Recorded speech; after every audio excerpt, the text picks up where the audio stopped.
Ito yung ginawa ko na tinanggal yung injection pump, pinakalibrate. Ayan. Ayan siya.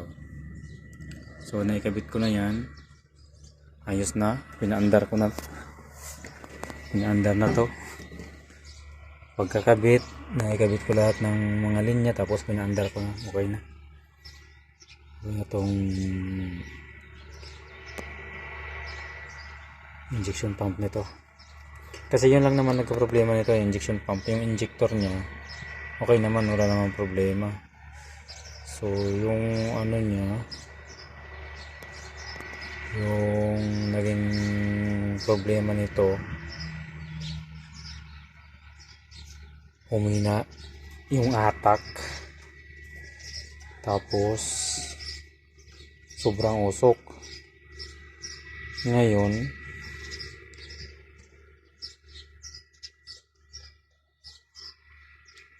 inanawan namin to yung kasi dalawa kami nito ng Kuya Noel na pero pag baklas kabit ako na lang.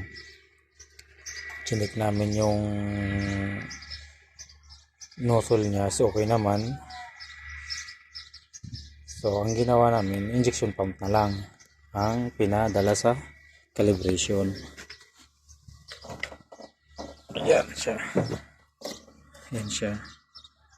So ngayon okay na yan. Pinaandar ko na to. Nawala na yung usok. Pag revolution, inapakan yung accelerator, isinagad, andun na yung galit. Umaano na. So ngayon, yan, Mercedes-Benz yan. Na water tanker ang ano niya. So ngayon ang gagawin ko yung sa water pump naman na makina.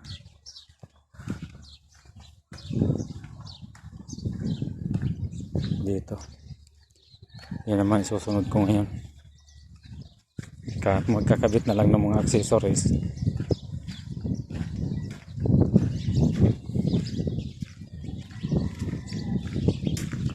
So ito. Ang naging problema naman nito, nag-leaking yung isang head. Yan. Kaya pinalitan na namin ng head. Nag-leaking to.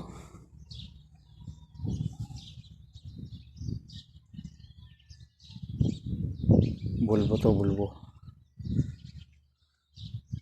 So ito yung nag-leaking na tubig. Yan siya.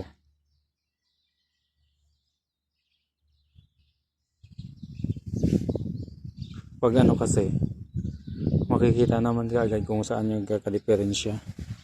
Kasi dito sa pag tinanggal mo yung exhaust manifold, makikita mo na kaagad yan dyan kung alin ang may problema.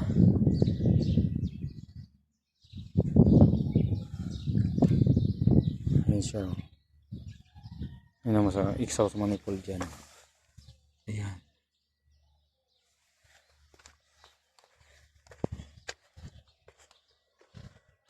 Ito intake to. Intake manifold dyan. So ngayon, ito yung may kakabit ko. Yung rocker arm, push rod. Ito yung rocker arm nya. Mga push rod, dalawang injector. Tapos yung cover, linya ng tubig, intake manifold, nandyan yung may intercooler yan dyan.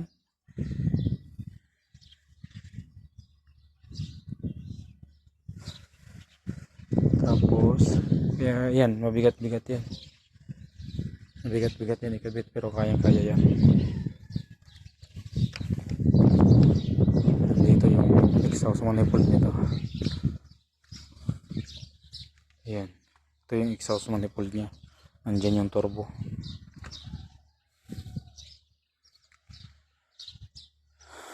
Volvo, anong model? Model. Ano?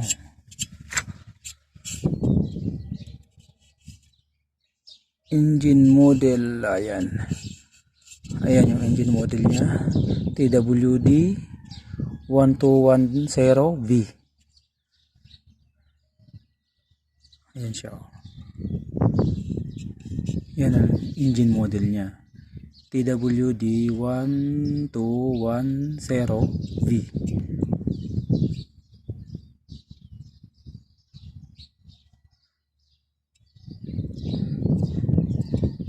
Serial number,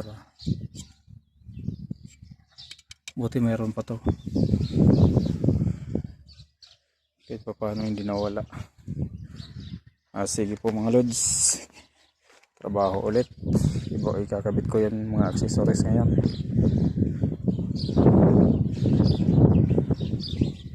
Uubusin ko yan, ikakabit ang accessories.